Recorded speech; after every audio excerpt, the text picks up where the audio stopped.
evolving immigration narrative that we're getting to see every day, all across us, over the media, everywhere around us. And we'll also be exploring the changing narratives and what does it mean? How immigrants are perceived?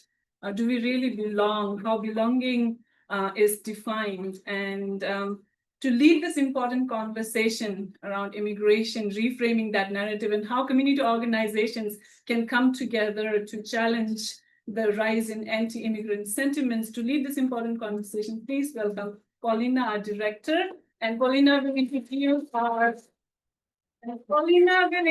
us to our distinguished list of panel speakers today. Thank you so much, Paulina. Thank you. And thank you everybody for coming. It's great to see such an amazing turnout.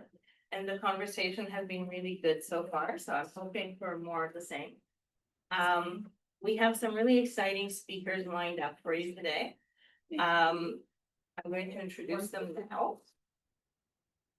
So in no particular order, I'm going to read their bios and ask that they come up to the front as I go.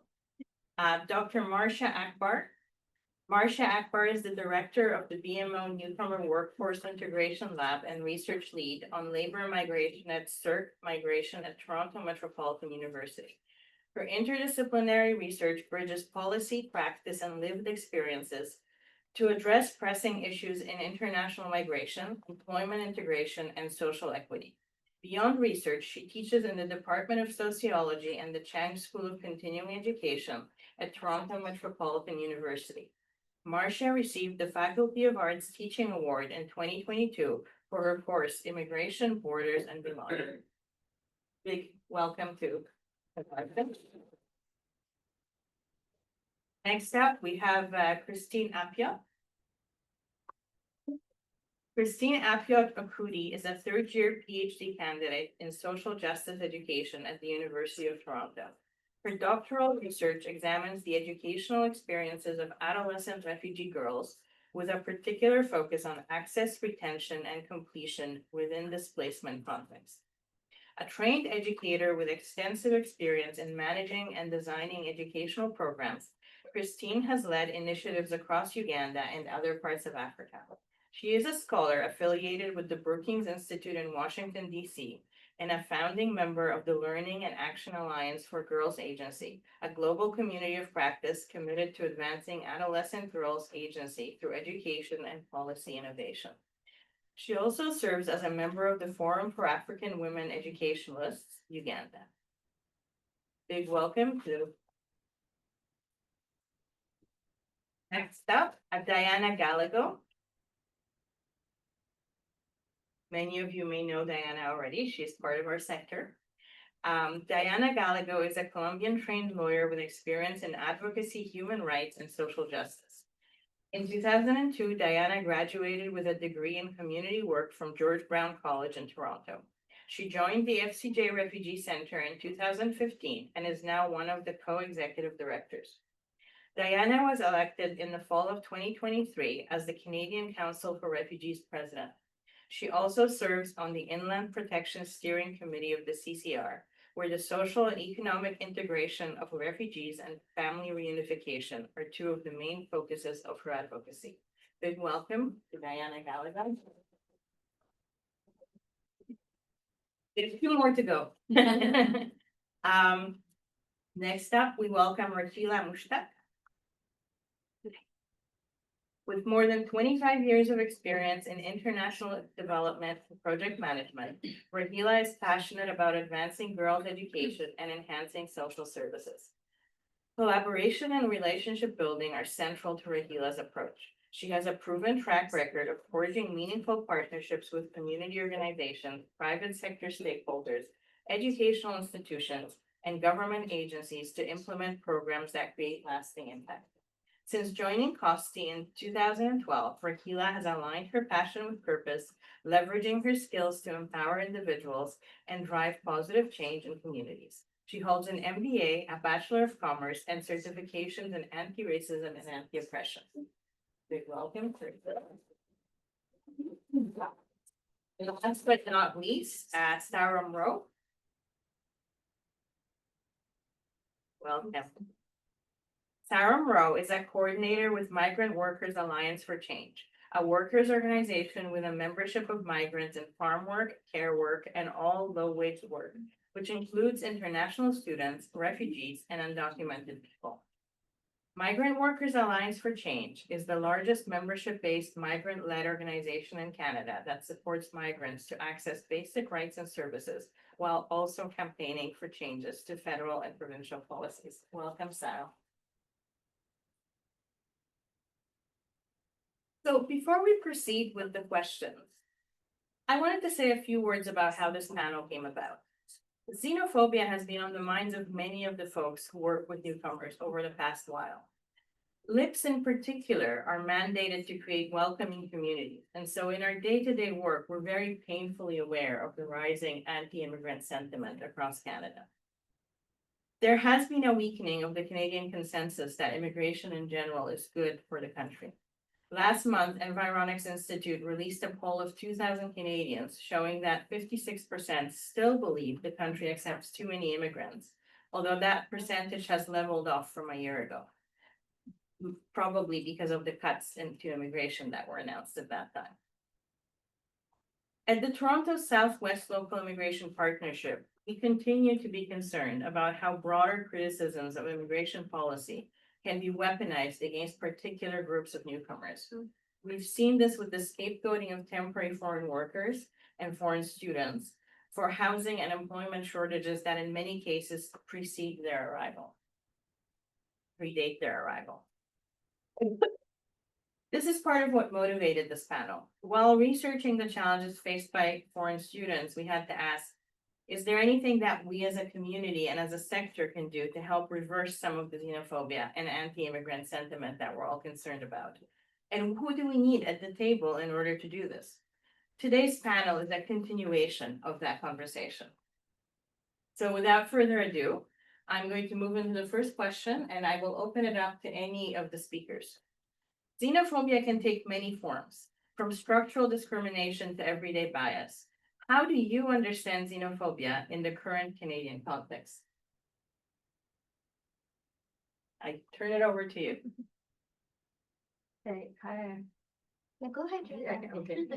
So when I think about xenophobia right now in Canada, I am not thinking about someone shouting at another person that go back to your home when they are on the bus or when they are in any public system. I think about that who is permanently treated as temporary, who is destined to be temporary here, no matter how long they have been here. And this narrative shows up in the policies when the government makes them, and certain people always or for multiple years have a precarious status. And this policy shows up into the attitude of when an employer who loves diversity but is not going to hire people who may have a different accent, who may not have recognized foreign credential, or who just has a unique name to him doesn't sound familiar.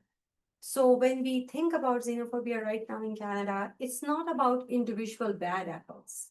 It's about the structure which needs to be addressed, because there are certain people who will always be over-policed, they will be always underprotected, and again, their belonging will remain conditional. So what we need to address is not individual behavior, but the structural changes which are creating or exacerbating this xenophobia in Canada right now. Thank you. Okay.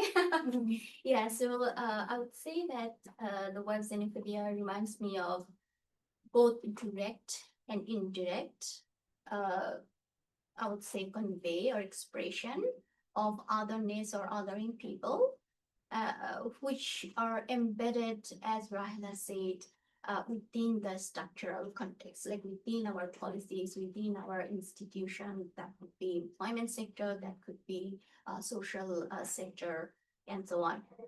So I would like to give you an example about the word Canadian experience, right?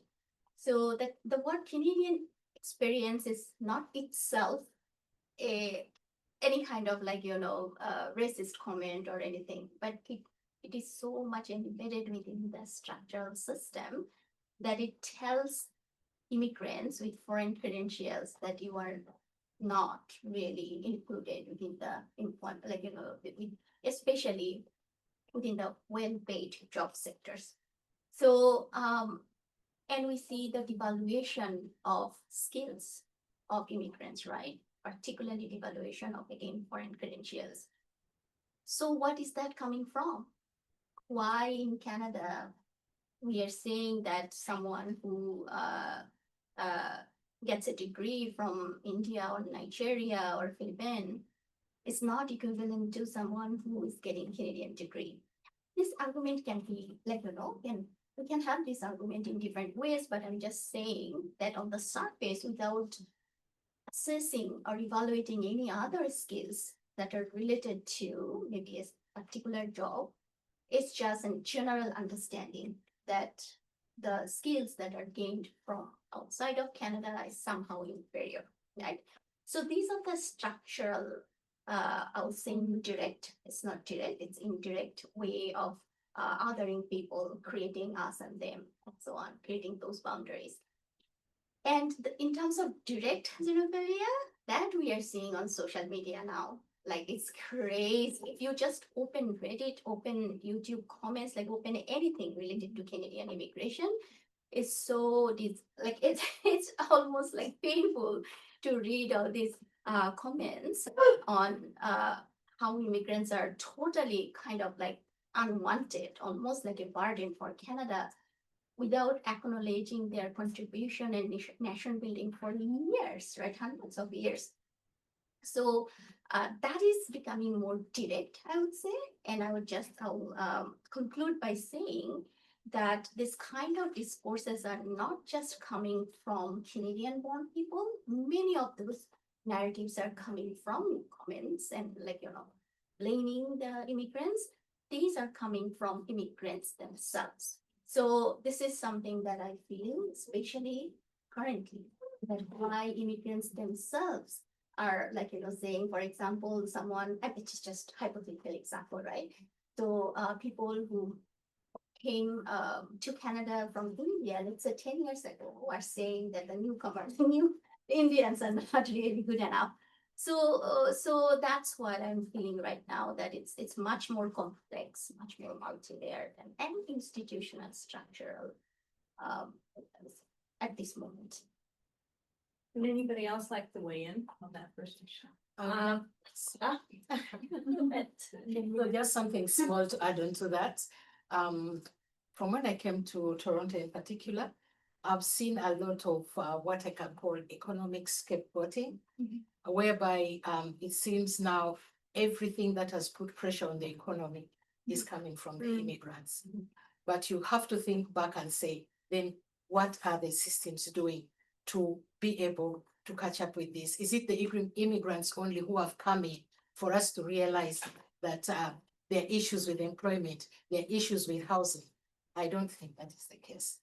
So that scapegoating is really something that is very common these days. That's very true. I will add that xenophobia has been embedded from our history and immigration, from the Hetas to the Chinese workers that were brought to build the railroad in Canada until now. And recently we have been seeing new policies in immigration, even now in the budget, talking about how to exclude more refugees, even talking about temporary residents, reducing the numbers when that never happens, and making like, if we are strong with immigration, that we repel people to come into our borders, that our borders are really hard to reach. Many of us probably came as refugees, as an immigrants, and it was really hard, and it's still really hard to get a visa to come to Canada and claim refugee protection. But now is, you are not welcome to Canada. Who are you? Absolutely. Can I get a sense of folks in the room? How many of you work in settlement in service provision organizations? Just raise your hand. Most of us. That's very helpful to know. As Deanna said, the immigration has been so much part of Canada's nation building project. And I use this word because that's the word that the current Prime Minister, Mark Carney, has used in his term. He wants to introduce nation building projects. He won on an election where he said that he was different from Trump. He's going to fight Trump. He's going to protect Canada from American interests. But the first bill he tabled after he became elected was something called C2. How many folks have heard about C2? Yes, of course. C2 is now being repackaged at C12, but what it is a massive attack on the rights of people who are already here and those will come. It means that people who are seeking safety in Canada will no longer be able to apply if they pass a 1-year deadline. Deanna will talk more about that, I'm sure. It means that the federal government has a massive expansion of power where they will be able to cancel permits en masse. They can cancel permits of entire groups of people, right? They can pick and choose whose permits that they can deny. They can also pick and choose whose permits, whose permanent resident status they can revoke. They can also read the mail of migrants, and they're also limiting people who have come through the American border. This is just one part of the bill that he's introduced. Shortly after that bill, he put something called nation building on the table and what it does is it takes away the rights of workers to say that, okay, because this is a nation building project, you will have to work longer and harder. It also removes environmental regulations. It also takes away consent needed from Indigenous people to develop on their territories, land that belongs to them and that they have taken care of. At the same time, he's in the news for massively expanding Canada's funding for military spending, right? We're talking about weapons in a time where there are so many wars across the country. We all know here, as people who work in the front lines, work with immigrants and migrants, that one of the greatest causes of immigration is instability at home. It's war, but it's also things like you simply can't make enough in your home country, right? These are some of the things that's happened, and now, and it's going to continue. It's happening at the same time that there are massive service cuts. Many of us are from the sector, so we know that the service cuts are impacting the way that we can serve our people. I think your presentation was so clear in that the student to staff ratio is limiting, right? And that is stress that we internalize as people who have to often deliver bad news. And I think that is happening, that these policies are happening because for the past 2 years in this country, left and right, no matter if you've opened a newspaper or if you've checked social media, as you've said, is that we are being told this myth, right? Economic scapegoating, as you said, Christine, and it's a very convincing one, right? And it's always happened. It's also very convincing to say, well, what about the migrants who are taking Tim Hortons jobs from the innocent Canadian youth, right? These are stories and images that are so convincing, and it's up to us to not only reject them in the way that you said, and to also take them at the systemic level to ensure that the policies are not passed. I will say, and I'm going to pass around a petition that you can sign to call on the federal government to stop Bill C-12, which is the one that's going to impact our people, but also to call for a society where we simply are able to serve our people, that they have a little more freedom to actually learn and grow, and that they're not caught in a system where they're either being told you can come here to live, which is what the students are being told in their home countries, and then once they get here, they're told, actually, we want you to go. And that has always been part of Canada's fabric. Immigration has played that part, and we're seeing it because it's a very convincing story that divides us and weakens us as working people, as people who don't control the policies and the majority of the wealth in Canada. Thank you very much for that impassioned presentation. Just a quick reminder that we only have an hour, so I'm going to ask them the speakers to limit their remarks. And also that the focus of this panel is on what we can do to counter xenophobia. Definitely. And with that, I'm going to actually go back to Diana Gallagher to sort of expand on some of what you were talking about. working closely with refugees and precarious migrants, what patterns of systemic exclusion and discrimination are you observing most often? And how can that be countered? Thank you for the question. Building on what I was saying, recently the rhetoric of deservedness have been front by the new policies put it by immigration and refugees and citizenship.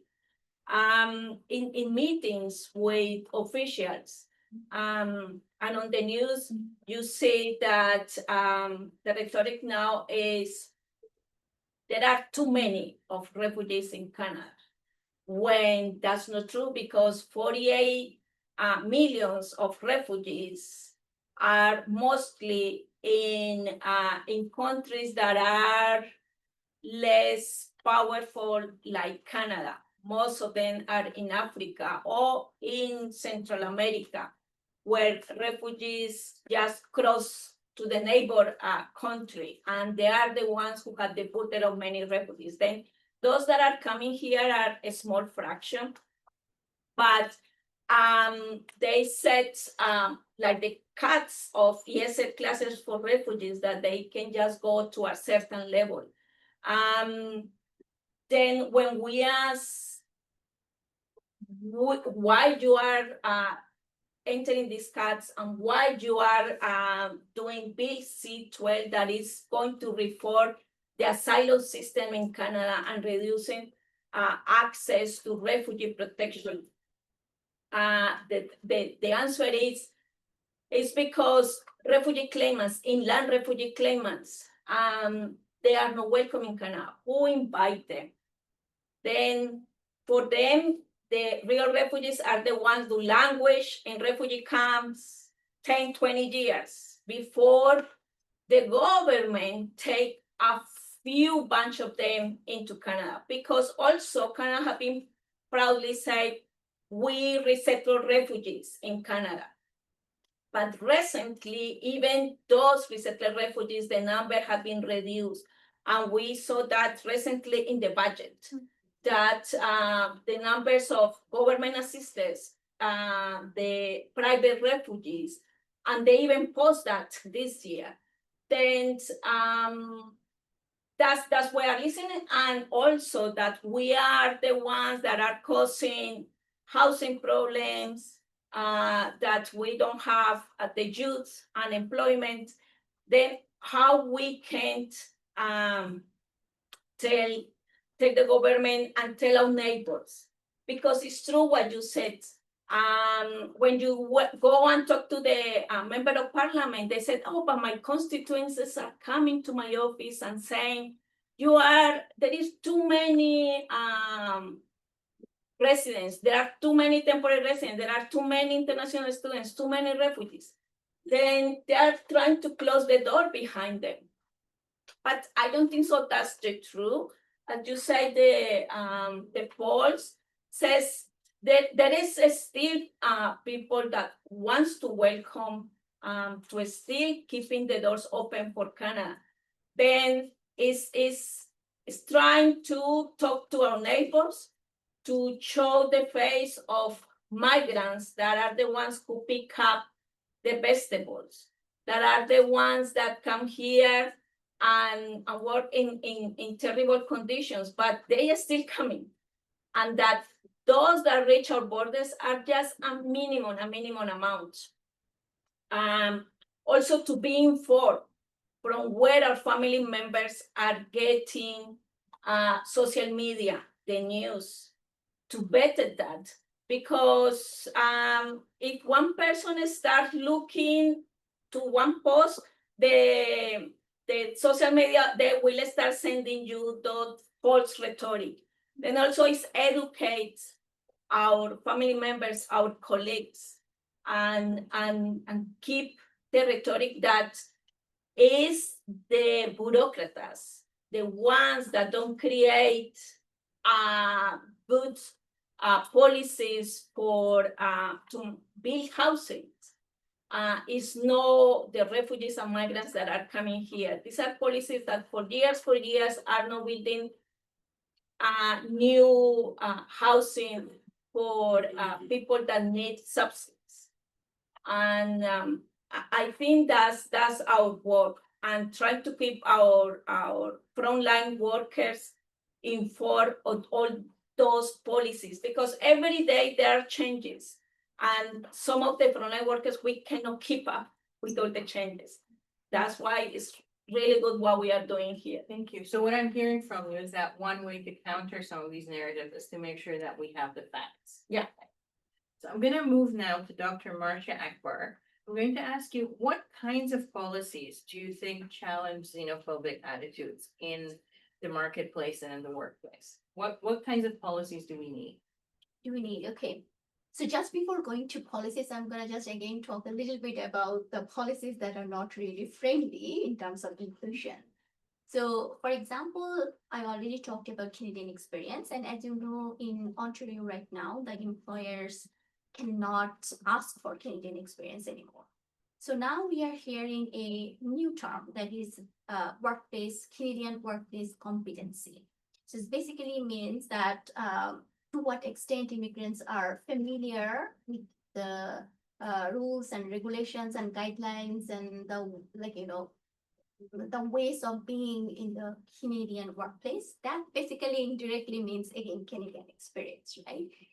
Another term is coming up a lot when we talk to the employers, that is skills, soft skills, right? It's not the hard skills, because immigrants are more, in many ways, more educated in terms of academic credentials, compared to Canadian born. But then when you talk about soft skills, that means your language ability, your accent, basically, right? The soft skills include accent.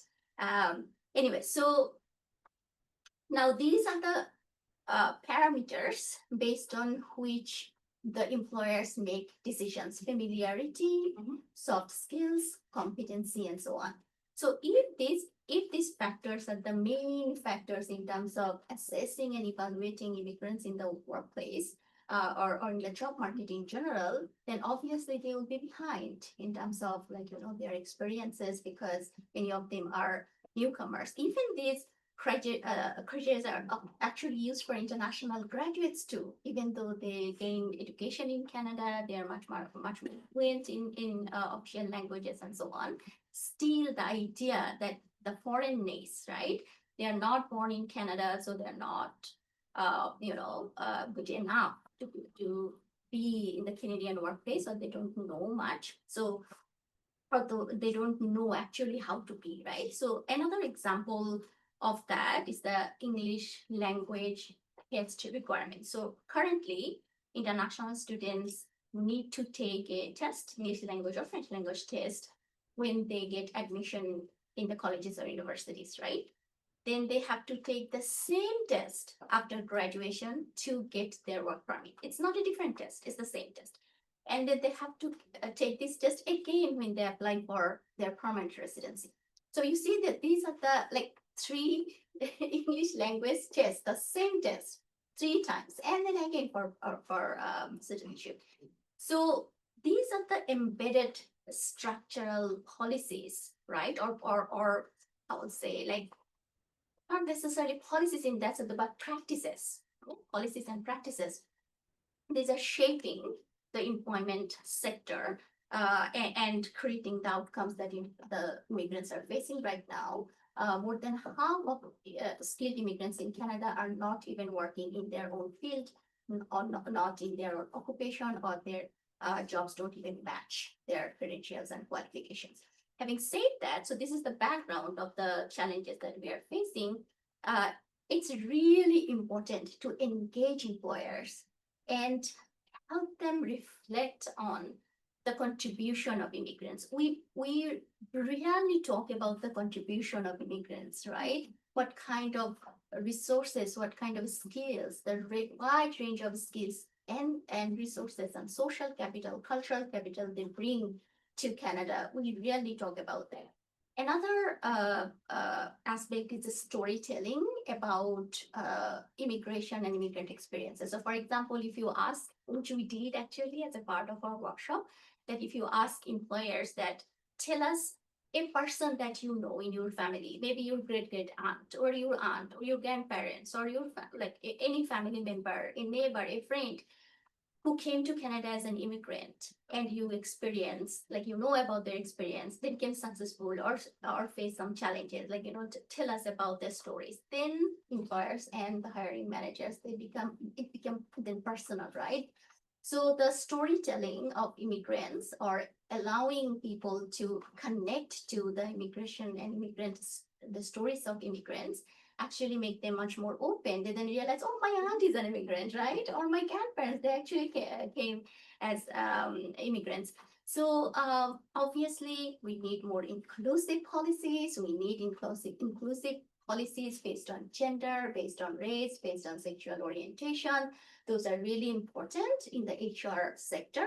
But I would say it's important to actually highlight the contributions of immigrants much more than we do. At this point, it seems like immigrants are almost like, as you mentioned, like they're the source of all problems, but they are the solution of many problems that Canada has, including the labor market shortage in different sectors. So we need to highlight those things to kind of challenge this xenophobic narrative.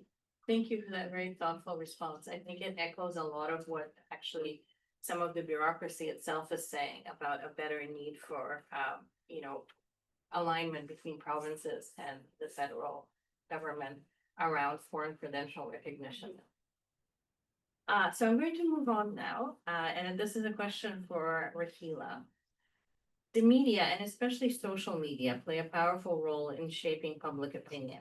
How can these platforms be used to build a more positive and inclusive narrative? I was I had an answer ready because I knew this question will be asked of me. But the way our discussion is going now, I said, okay, let's reframe the narrative here a little bit, even for ourselves also. So when I'm going to give you an answer, I'll give you a dark side, which everyone has already talked about, because we know that the social media pours fuel on the fire. And then, the more racist, the more sensational stories are, the more they get pushed up by the algorithms, and they come in the top of our feeds. But there is another side, and we cannot just sit back and say, hey, it's all because of the government, it's all because of the policy, it's all because of someone else except me. Okay? So when you look at the social media, there is a positive side to it. We have tools at our disposal, which we never had before.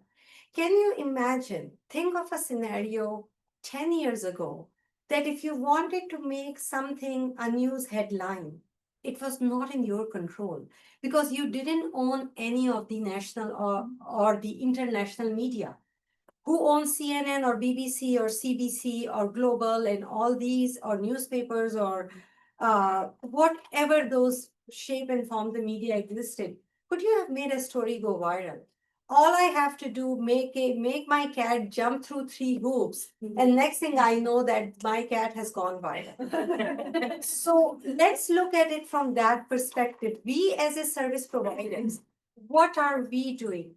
Are we taking the control of the narrative? Are we creating content which can go into the field? And I'll just share something personal, and I will not give you my handles. I have 2 handles. One is pro-immigrant, one is anti-immigrant. Believe me, every day when I open the anti-immigrant, I have over 100 feeds there. Videos, things from all across the globe. And when I look at my pro-immigrant handle, maybe 3 or 4 in a day. Even I myself am at fault, and I think, hey, can I create something which people can look at and be happy that yes, there is something positive? Because globally, whenever media or social media talks about the immigrant, they say it's a threat to our health, wealth, and identity. These are the 3 things. So if you, no matter from England to Australia to Canada to America, wherever you go, this is where the narrative is. So we need to change the narrative. And we need to do, if I say 3 things, like in my mind, as my colleagues already have talked about it, call out the scapegoating. Even if you see a post which is negative and you don't believe in that, just go and write a comment underneath it, you know? So at least there will be some people who may read that comment and say, oh, wow. So there are people who don't agree with whatever this video is showing. And you will start noticing that there will be some likes. You may initially get 50 negative comments or dislikes, but you may get one or two heart signs too, which are the music to my ear. And ultimately, this is how it will grow, because even out of 1,000 people, if 2 people like my comment, I think I change the mind of the 2 people. So this is what we need to do as a sector. Also, we need to center the newcomer voices. And we just don't always need to tell the victim stories. Because let's face it, how many of us are ready to hear the victim stories all the time? So we need to tell the story of their contribution. So again, we change the narrative. Same group of people, but instead of giving the victim stories, we are giving the positive stories. We are talking about their contribution. So the last point I would add, it is like, if I look at it, the main goal is not, we do want to kind of like, swat down this misinformation one post at a time by giving the comments. But what we really need to do is change the dominant narrative. So even if we look now how many organizations we represent, if all our communications teams, simple narratives, simple memes, simple small short videos, 20-second, and yes, it needs a lot of skills and money, which all of us may not have. But if we put our resources together, we can create an environment where we can create this positive change. So that's how I look at social media, because believe me, we will never have $1 billion to buy Twitter. We will have never $1 billion to buy TikToks. So if you ever think that you will control the narrative, or you will make your narrative dominant, if you will ever have the money, that's not gonna happen. I think someone marries a billionaire.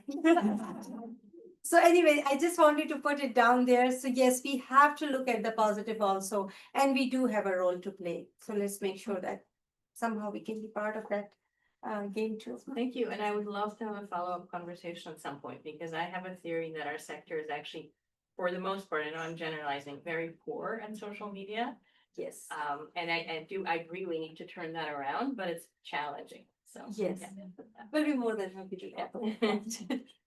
So this question will be for Christine Appiot.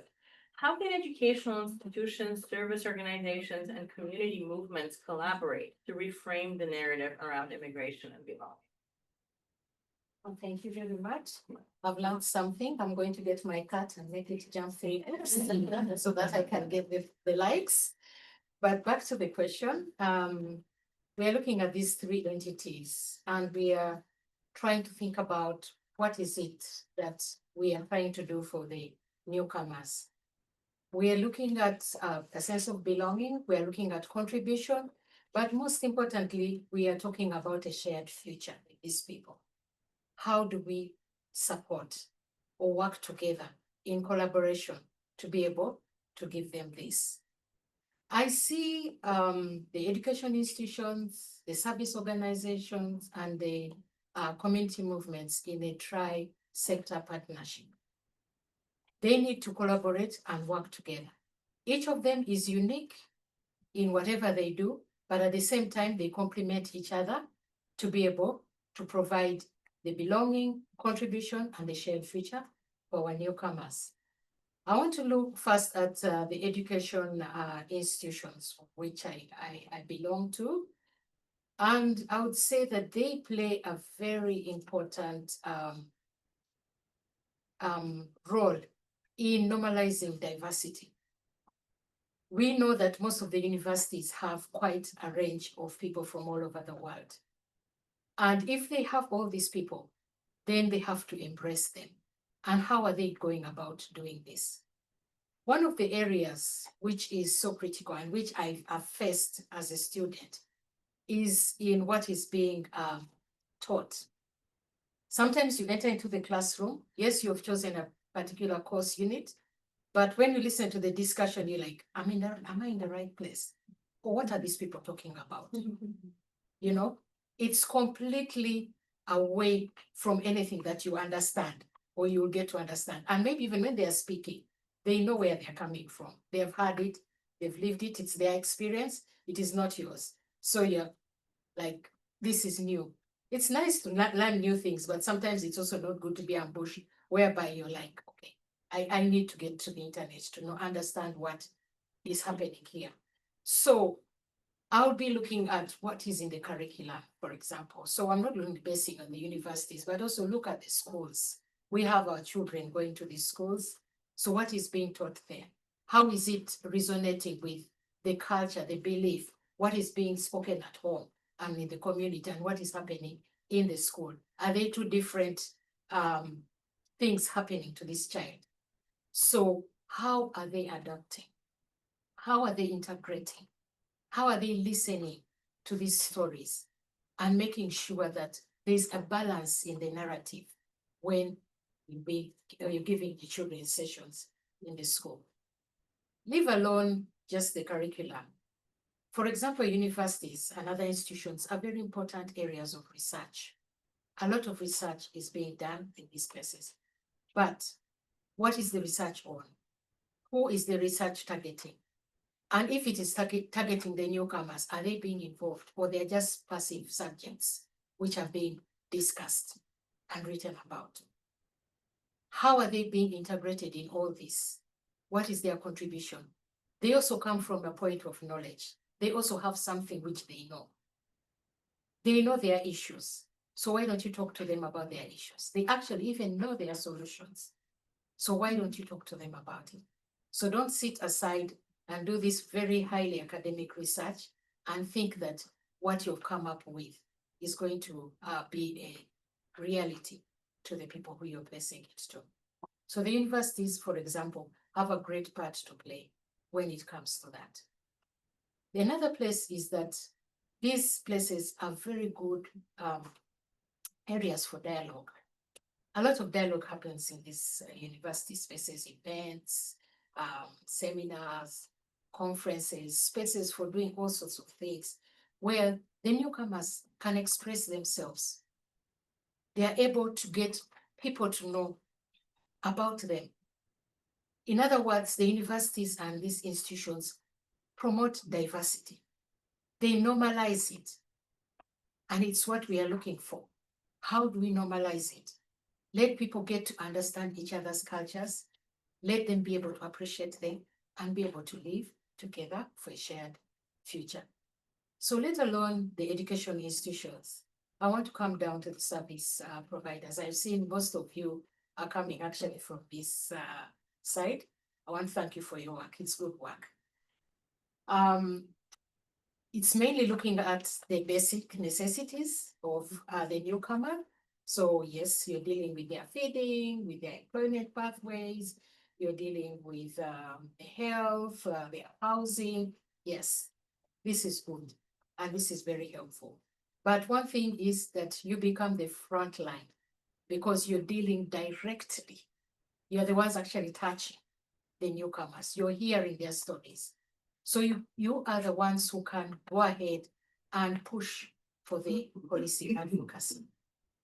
You can try and cause those pressure groups, come together to cause the pressure groups. Thank you for the pressure you're putting right now. The seat to the seatbelt. So we need to be the ones to support the newcomers in narrating their stories because we have the facts, we have the figures. And we're talking here about collaboration. Yes. Where do the service organization get information from? The very research we are talking about from the university level will help to boost whatever information you've got and be able to push for policy. So let's then move to a very important sector, and that is the community movements. Community is very important. As a newcomer, I want to say it has been very important to me because I'm not used to sitting in a room, very quiet from morning till evening, wondering who to talk to. The social media, internet does not help me. I want to talk to people. So community is very important to the newcomers for their mental health, psychological health, and also generally social health. So you'll find that there's a need in these communities for togetherness, for formation of coalitions, where they are able to form pressure points, where they can amplify their voices, talk about their issues, put them down clearly, be able to sit together and decide this is what we want. But if you're doing that in isolation, you're taking it nowhere. So when we talk about how then do these three collaborate, I see a very close connection. We need to have a continuous feedback from the community back up to the service, to the universities, to the higher levels where the policies are being determined. And at the same time, I want to see that feedback coming back through right down up to the newcomers so that they know what is it? What do they have on the table? How can they utilize what they have? And then how can they give also back feedback? This works or this doesn't work for us. I know I can go on and on. Let me stop there for now. Thank you so much, Christine.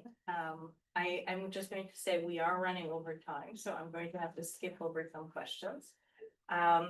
So what we've heard so far is we've heard about the role of social media and shifting the narrative and the responsibility we all have to try to do that. We've heard about the role of educational institutions, service organizations, and community movements.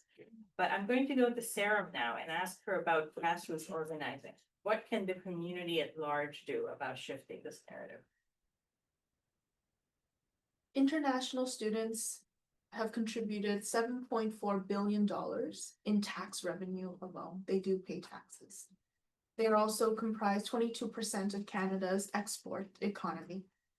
And the third thing is that it's $31 billion in GDP contributions. This is not a small amount of money, but there are cuts and it's hurting our sector, right? It's resulting in cuts to our sector. It's resulting in cuts to post-secondary education.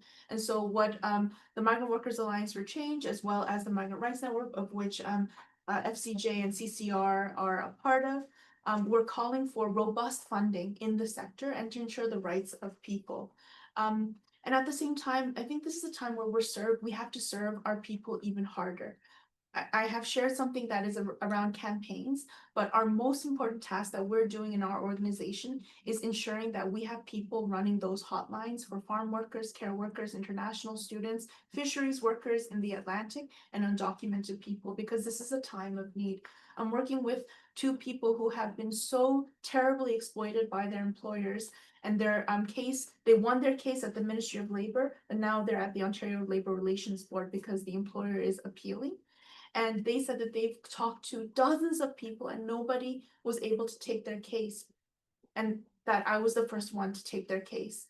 This is just the reality of what these cuts do to us. And I know it hurts us as people who are frontline. And so we have to come together in this time to really be more powerful, because what we can't do alone, we can do together. And the second thing I'll say is that what our organization does is not only ensure direct services for people and campaign for changes in the rules themselves, but also create peer-to-peer support networks for the people that we serve, because sometimes you just need you need another person to talk to, right? So we have groups of international students who ask each other questions. How do I apply for this study permit extension, this work permit? But are also there when there are questions that we simply cannot answer because there are gaps in the rules. When your permit is expiring, as you know, there are 3,000 permits that expire every single day today, this year and next year, and your points are not enough to meet the minimum cutoff scores for permanent residency, there are no answers that anybody can give. I can't give them, you can't give them. But what we can do is create spaces where people can talk to each other and say, hey, we're going to find a way to get through this. And it's not the end of the world. We're going to survive it, right? The reality is that many people do not survive. We know the suicide rates of international students. We know the kinds of depression among rejected refugee claimants. but we have to continue those spaces, those programs, and really do that for our people and also for each other, because this work that you're doing, that we're doing together in the sector, is not easy. And it's might get harder because we are in an incredible economic downturn and there is xenophobia, but I believe that we can counter it together, and this event that you've organized is such a great example of that. I'm actually going to go back to Christine for a second. You've given me lots to think about. And I wanted to push you a little bit further on one of those pieces. So, you know, the question says, how can newcomer and lived experience voices be meaningfully centered in shaping how immigration is talked about and understood? And you touched on that a little bit. I've been in the sector for a long time. My experience has been that we increasingly ask newcomers for their input, but often it's because we value their lived experience only. It's often there's a gap between that lived experience and then policy making. So how can we meaningfully involve them in policy making? One thing which I wanted to mention earlier was that we are actually discussing the social justice issue. So we are talking about fairness, we are talking about individual rights, we are talking about creating systems which correct inequalities that are happening within, which are happening within our society and our communities. So when we are looking at all this that is happening to the newcomers, and we are trying to reframe the narrative, there are specific questions I was asking myself today. And I was saying that, how do you view the migration or the immigrants in particular? And I tried to list down a number of names which I would view the newcomers. So I looked at them as subjects of discussion. I looked at them as passive recipients. I looked at them as a burden, which is so unfortunate. Then as others, as we've talked about the otherness, we look at them with fear because we don't know which side they come from. And we also try to look at them with a dismissive attitude. So I'm thinking then, what then can we do to be able to support this and reframe all this narrative? And it comes back to quite a number of things that I have already been pointing out, as you have said, the participatory approaches, getting them involved in all the different programs and things that we would want to support them with. So it's using their lived experiences, hearing their voices, and getting to know what is the possibility. But at the end of the day, as I said, how are we handling this as a human rights issue? How are we handling it in terms of dignity? We have signed, yes, all the different protocols and all that, but here are we now having a set of people who we want to see differently, you know? So where are their human rights in all this? So the other thing which is so pertinent is promoting evidence-based narratives. So the research that I've been talking about, how are we using that so that we're bringing it to the table as proof of what we have actually seen and heard, you know? It's not that somebody has created some stories and brought them to the table, that this is the reality. No, we are having the facts and the figures and the evidence of how the newcomers need support. The other one is really strongly around the collaboration. We've talked about the various entities. How are we collaborating? How are we talking to each other? We may be working in a bit of isolation and duplicating each other's work. But if we had put our forces together, I feel that we will definitely be able to make impact that will move the newcomers. And lastly, it's diversity. We have to embrace diversity. Canada is really full of people from all over the continents. How are we going to embrace diversity? That's what we can say. Can I add a bit about the integration or inclusion of immigrants in policymaking? So in Canada, we do not have a national consultation body for consultation with immigrants for policymaking, as well as there isn't any provincial body as well. So if you look at the Northern European countries, as well as Western European countries, they actually have a national as well as state level bodies to, this is mandatory for them to consult with different groups of immigrants to make any policies, at least to confirm or finalize any policy. So in Canada, we don't have it, but IRCC does consultation on ad hoc basis. So for example, before some of the big policy changes that happened in last 2 years, they actually came to us. We actually had a couple of meetings to provide our suggestions and feedback based on evidence-based data, facts, and so on. Not necessarily they took all of our suggestions, obviously, but they actually came to us. And I know that IRCC actually consult with different settlement organizations as well, and you will know better that how that happens, but it's very ad hoc, pretty much fragmented.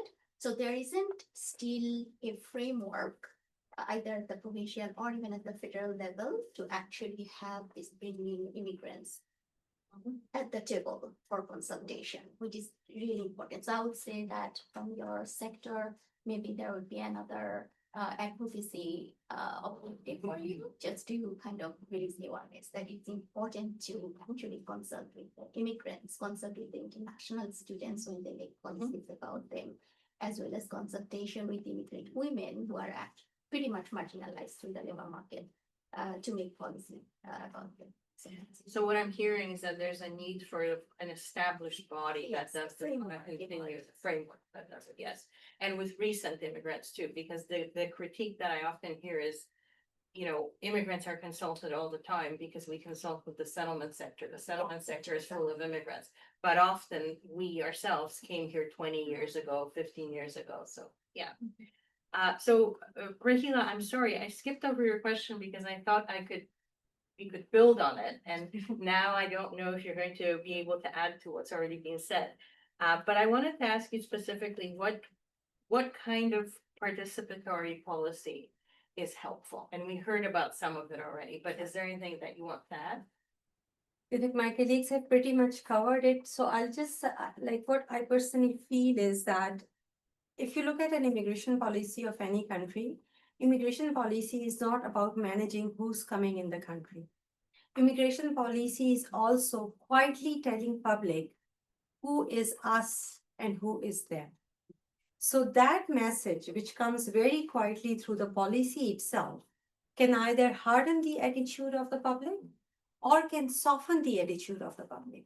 So if you make an announcement and you say, we are going to cap the number of international students, or there is a lot of, there is a crackdown on the forged documentation and all that.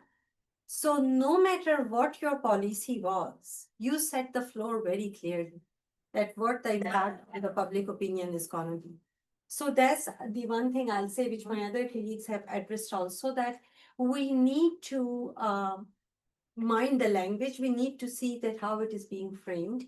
And I always think, and Asha definitely, in fact, that was one of the points I wanted to mention, and she talked about it, that there has to be a forum. And it's not all gonna happen tomorrow. Even if, let's say, someone sitting in this room takes it up to a level where people think that, yes, there is a need to have a forum which is going to talk about all these policy changes. So we need to do it in a very realistic way. And even at that forum should not, or those messaging should not go that we are trying to manage immigrants. No, the immigrants are part of the solution which we are trying to find. So that is the main messaging. So this is the most important thing for a participatory approach, that how you, even when you start thinking about participatory approach, are you thinking about that you have to manage someone, or are you thinking that we have a problem and we have to find a solution, so everyone is going to be part of that? solution, a part of their process. Thank you. Thank you for that. And actually, this flows very well into the next question for Dr. Marsha Akbar, which is, and again, some of the suggestions have already been made, but how can we move beyond just awareness campaigns to create structural change?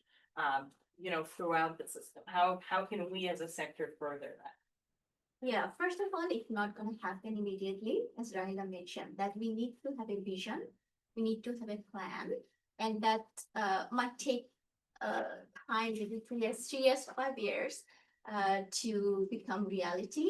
But it is important and I'm talking about in the labor market context, that's basically my expertise, that we need to have a comprehensive skill recognition system that would recognize not only the academic credentials, not only the certificates, but also the skills and the work experience that immigrants bring, as well as diverse capital resources.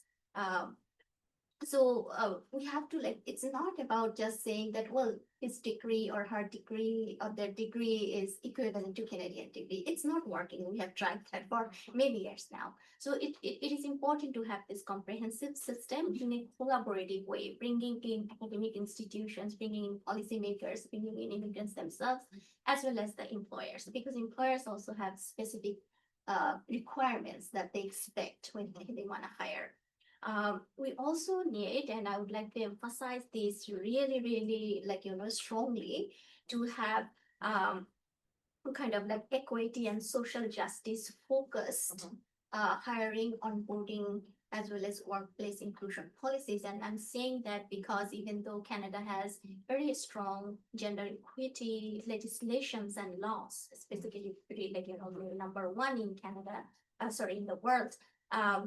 However, Canada actually is not performing well when it comes to gender pay gap, gender equity in the labor market. Actually, it placed 8th among 100 countries, in terms of it's not doing well. In the top 10 in terms of not doing well when it comes to gender equity in the workplace. So it's really important to look at that equity frame in every step of the employment integration process, as well as, and I tell that a lot, that we need to really pay close attention to our policies as well as the policy narratives. So for example, if you just, obviously policy, there are a lot of loopholes that I already mentioned, I'm not going to repeat that, but policy narratives, right? So when you say that immigrants are, it seems like they're not Canadians, they're not part of Canada, the other group who are somehow in Canada, right? So that kind of policy narratives, as well as think about how the discourse on the role of international students in treating housing crisis and higher cost of living and etc. came up. It came up from the policymakers first, and then the media picked it up, and then the policy changes also somehow directly reinforce that. So we have to be very, very careful about all of us, policymakers, the settlement sector leaders, academics, researchers, all of us need to be really, really conscious about how we create how we talk about immigrants and immigration to begin with. So I would say that we need all this kind of a comprehensive, collaborative, both provincial and federal level plan to address those issues that has been going on a lot in terms of for a long time, in terms of de-skilling, in terms of underemployment of immigrants. It's been going on more than 30 years now. I myself is kind of tired now in terms of talking about this. So I think this is the time, yes, to take it seriously and having that comprehensive, collaborative, and multi-sectoral plan. Thank you for that. We are over time, but I did want to sort of throw out one last question, and I only have time to sort of hear from one or two of the speakers. But what gives you hope? What gives you hope that we can shift this public conversation towards a more compassionate understanding of immigration? I'll be very quick. The first snowfall in Toronto, we had an assembly of people without permanent resident status to go over what was announced in the Levels plan, and we had 220 people show up, and we had food together, we talked about it. And it shows me great hope that people are ready and willing to get the information we need and really support each other through this. And I'm hoping that we can all collaborate together to do more workshops and get our people the resources that we need while also campaigning for changes in the rules. For me, the hope is this forum. Because I'm just happy to see that we are at a forum like this, we are talking about it. Hopefully, when you will go back to your workplaces, you will have the opportunity to share and other will contribute and further share it around. So yes, the hope is for me that we have we have been talking for a long time, but again, hopefully in a meaningful way, that when we go back, we can create an impact no matter on how small the scale is. But that piece is very important. So please, when you go talk to your colleagues, as I said, just go and write a comment underneath the social media anti-immigrant posts, because this is where the hope is for us. We have to take one step at a time. I just want to add that when the Bill C2 was launched, even a month of what else they are bringing against refugees and migrants, many networks from the environmentalists, indigenous communities, migrants, refugees, we got together. We had been meeting and building this togetherness and said, it's not just against undocumented people. It's not just against international students. It's all of us together. And with a collective voice, we should keep the hope to be a welcoming nation. Thank you. With that, I'm going to open the floor for a couple of questions. It's a high caliber panel, so it's a good opportunity.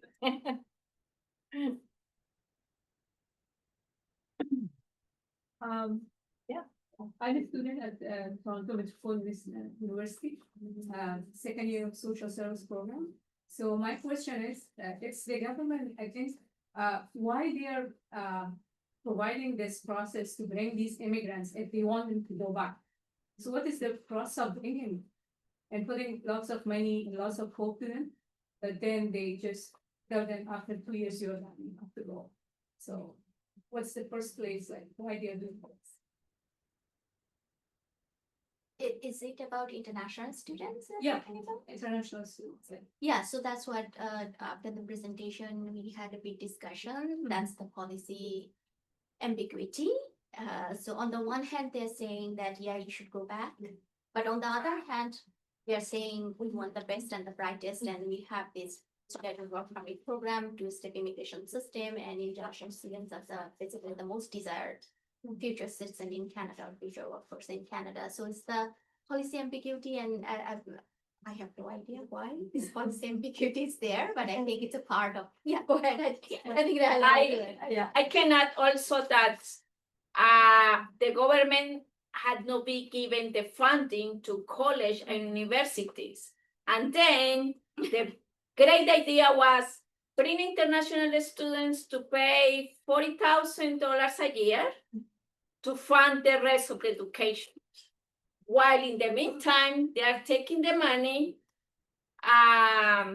giving to border security, buying to be more military capable of defending us of what, I don't know. But then it's funding all security threats that they are thinking that we will come, but then they are not funding education. They bring temporary workers working in slave conditions, modern slave conditions that the United Nations High Reported said that these people are in Canada and bring international students to pay high fees that we can run universities and college. Thank you. That's the truth. Are there additional questions? Yeah. Yes. So I coordinate a refugee health access clinic that serves refugees and underserved individuals. And often we see clients that are not under the eligibility criteria for our funder, So as many of us do, we need to try to balance things to serve the needs of our population, our communities. So I'm wondering how, I truly believe in the power of research and education, and how that research can bring our voices, our concerns, and also our capabilities to build or to add to this country. And so I'm wondering how we can connect, how we can bring those voices even stronger or louder, so you, when you use your research, can impact those that are the policymakers, the decision makers. So as you both were saying, we are bringing those voices, yes, from the victim perspective, because it's the right to be here and to tell their stories, what's happening. And it's the responsibility of the nations also to support those that are in it, but also, yes, that those other benefits, huge benefits that bring immigrants when it comes to support them and how they can contribute and build stronger communities. So yes, I'm really always so curious, like how can we connect? Like we are always in the front line, listening and living this and seeing the stories, how we can connect this, that is a reality, to researchers and make that impact in the decision making level. Okay, so for that, we actually need partnership focused research projects where community organizations can be a part of the project. So that at KMU, we have multiple projects that involve different kinds of community partners. So I'm just giving you an example of my current research on South Asian immigrants, their identities and employment integration. And we are partnering with a community-based organization. It's called South Asian Women's Collective. And so we are actually working very closely with the community-based organization. They're helping us with recruiting interview participants, as well as helping us with understanding how different groups of immigrants from South Asia, which is often like kind of an imaginary geographic area, right? How they're experiencing their employment journey in Canada. So another example is another project that I work with South Asian Women's Rights Organization, SORO.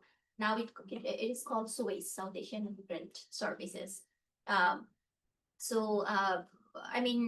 The point is that a lot of us are actually doing very much community focused and community partnership based research projects, but I think we need to do more. Of course, we do, because our our program, immigration and integration program, is kind of focused on that, bringing community voice in our research, so that will be much more evidence-based, right? Because community organizers and community leaders so actually have direct connection with immigrants. They know much more than us, maybe, who are analyzing data maybe from a distance, right? And that is one way. Another way, God, I don't want to be too much technical. We call it participatory action research. So that goes beyond research. We actually take our research and research findings for advocacy, policy advocacy, for legislative changes, and so on. So that is also happening at TMU. But I totally agree with you that there should be more scope and opportunities in our research area to include more community partners and bring in more voices. And most of our research, especially qualitative research projects, are based on interviews and focus group discussions with immigrants, different groups of immigrants, right? So the voices are already there, but I'll be happy to have even more, scope and opportunities for that. Can I just point you to two things? One is that the Ministry of Health, we're having some very interesting conversations with them on delivering healthcare for refugees and people without status. So maybe if you want to, if you're part of the health network, that'd be one place. And the second thing is that that's Canada said the replacement rate of workers in healthcare facilities and long care homes is like 1.7 migrants, people without permanent resident status. So we are working with unions to support bargaining in that sector, because that's a significant membership of people who work in, and many of them are refugee claimants actually. So maybe that's something that we can talk about. Okay, maybe. So we are out of time. I'm going to take one more question. I'm going to ask that the speaker answer who hasn't spoken yet. Go ahead. Okay, I'll make it quick. Thank you. I'd like to leave here on a note of optimism. How optimistic are you that this whole xenophobia thing is going to change anytime soon? And I tell you why I'm asking. A few years ago, one certain billionaire came down on a gold escalator and clearly said that some race are racist. They are this, they are that. And he was voted into the highest office in the United States. Not once, twice. I believe that this is where this whole xenophobic racist thing blew up, because now we have people in the White House, the biggest stage in the world, one might argue, that would say white people are the best. If you're not white, you are inferior. And our leaders still go to that same White House to pay homage to them. So is there any hope that this is going to change soon? I just like to leave on a note of. That's ironic. I will only say one thing. Yes, you are right. It's a very, in some ways, very depressing, not really positive to think about it. But on the other hand, I believe in the Canadian social fabric, which has been built over decades. And yes, there were very many dark chapters in that story. But overall, I still really believe we are better than our neighbors on the south. So hopefully we can not learn our lesson. I'm going to hand it over to Sam. Thank you so much, Oz. Thank you.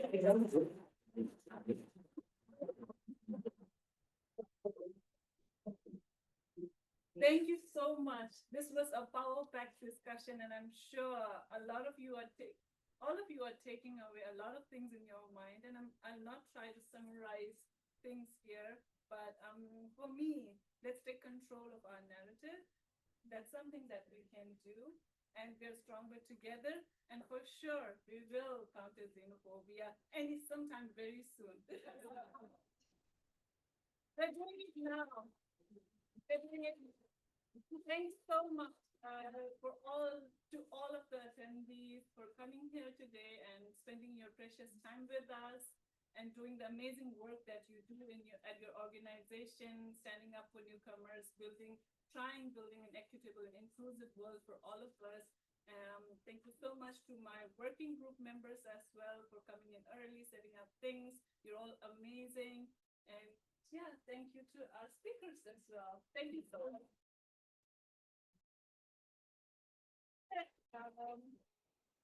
We are right in time. We're just over 1 minute. We still have some refreshments left. We still have some time. Feel free as you go out and take some network, whatever.